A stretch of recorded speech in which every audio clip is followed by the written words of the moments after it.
Assalamualaikum, my name is Muhammad IRFAN and our group will be presenting for the stage of learning, and here we go. Okay, the stage of learning concept is distinct performance and performer characteristic change during skill learning. During the practice, we try to change the movement, try to get the perfect movement. Okay, next. Okay, we have two type of stage. The first one is fit and Posner from 1967, and the second one is gentile stage. Okay, so we go for the first stage, which is the 3-stage model. Okay, Fitz and Posner 1967 proposed motor skill learning involve 3 stages. The first one is cognitive stage. Beginner focus on problem solving based on problem they have. So they only focus on the problem that they face right now instead of focus the outcomes problem. Okay. And the second stage is associative stage. Person has learned from the environment to improve performance to be more consistent. Okay, at this stage, from the surrounding, they adapt the situation and get the perfect movement. Okay, the last stage is autonomous stage, final stage where performance of the skill is automatic.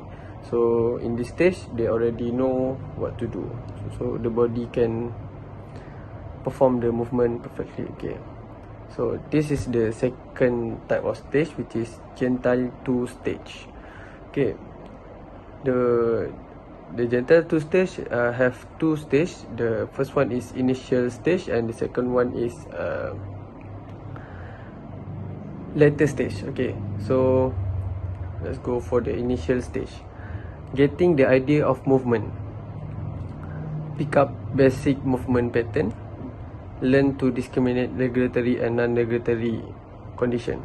Okay, so in this stage they know what to do, but the thing that they do is only a basic movement, and they know how to remove the regulatory and non-regulatory condition. Okay, next stage, later stage. Later stage involve 3 characteristics.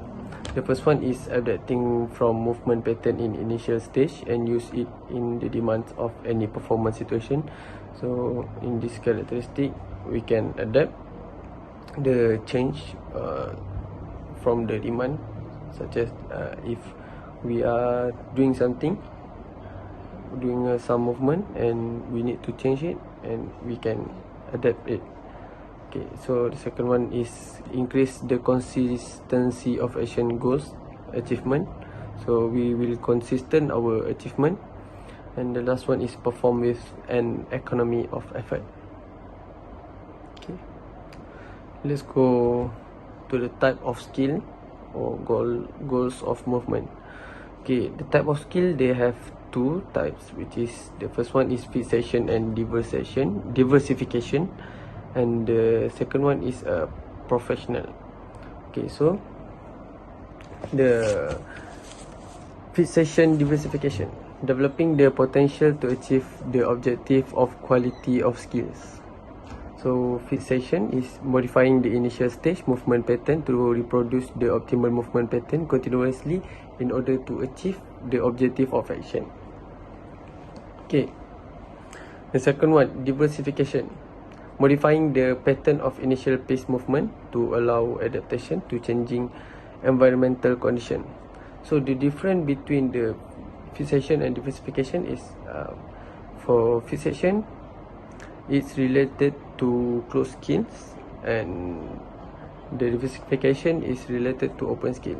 Example for fixation is such as while we are doing a golf swing, so we adjust a little bit for our swing to make a perfect hit. And the diversification is their variability is the goal, so there are many movement to get a goal. Okay, so the second type of skill is professional.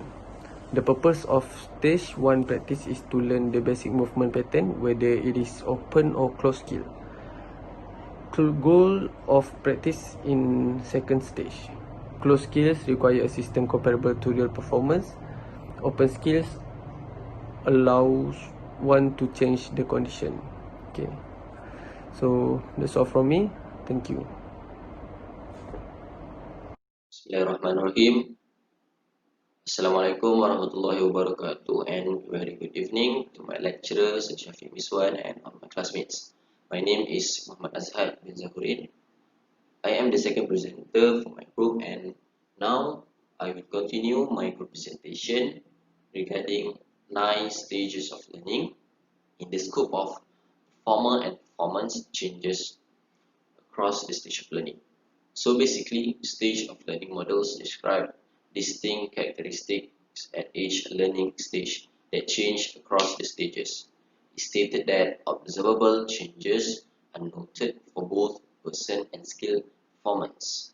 Meaning to say, we have to understand that when we want to observe someone or a person or an athlete, we need to apply both aspects, which are the person itself and the skill performance, to be observed both during the training. So there are several benefits of considering these characteristics. This one provides a closer look at the skill learning process. Establish why we need to develop different instruction strategies for people in different learning stages. So along the way, when the person or an athlete undergoes training, of course, there are several improvements and also changes happen during the training. So these are the several aspects or elements which involve across or during the training. We can say that there are rate of improvement and also limb segment coordination, altering an old or preferred coordination pattern, muscle use, energy use, achievement of kinematic goals, visual attention, conscious attention, and error detection. It's stated here that amount of improvement decrease. So based on the law of practice, Snoddy in 1926 stated that early improvements that slows later, meaning to say it is easy to correct error early, but unfortunately it's difficult in the later stages, and also is negatively accelerated pattern, which is quite typical. So along the way to training, there is also factors or element by the performer which does not change during the stage of learning. So one of them is practice specificity hypothesis. Learning is specific to the sources of sensory information available during practice. When we use visual feedback during practice in the first stage of learning, we tend to continue this feedback even after we become more skillful with additional practice. We also tend to use sensory feedback during practice in the first stage of learning. Based on Protois in 1998, hypothesized that dependency develops since sensory feedback becomes part of an integrated sensory component of the memory representation of the skills. Assalamualaikum, my name is Muhammad Iskandar Effendi and I'll be presenting regarding my part. First we start with movement continuum. We're talking about experts. So, in general, experts are people who are exceptionally skilled in a particular task or domain at their expertise, which means they are among the best and they know what they're doing in that particular job or activities that they're performing. Also in the Oxford language, expert means a person who is very knowledgeable about or skillful in particular area. Alright, other definition in sport terms, we also known as a professionals, being on the state where they are an athletes or performers that are competing in the same levels with other experienced athletes. For example, if you're looking in the sports of tennis, we have Rafael Nadal, Roger Federer, Novak Djokovic, and etc. Okay, these players are playing on the same level of difficulty. So, how do you identify an expert? So, it's stated that to be an expert, you have at least in a deliberate practice that has been concluded in 10 years, or in other words, in 10,000 hours. So, how the expert been created? They having a highly organized activities such as structured roles, so they know what they're doing and they are not misbehave against what they are performing. Effort that are most likely not enjoyable as they are performing a task and activities that will improve them to be better. Specifically designed, which means that their training programs are specifically designed for them to improve in certain area of expertise in their sports or their roles in a team or individuals. So one of the downside of to become an expert, we have what we call a delayed gratification, which means that for a person to have 1,000 hours of trainings, maybe years of practices, it only have the results in a long term, not in short term. So for people who just started, they are most likely to have an A motivation, which is the reverse type of motivation, which they can't see the result, but they need to be patient and improve in the future.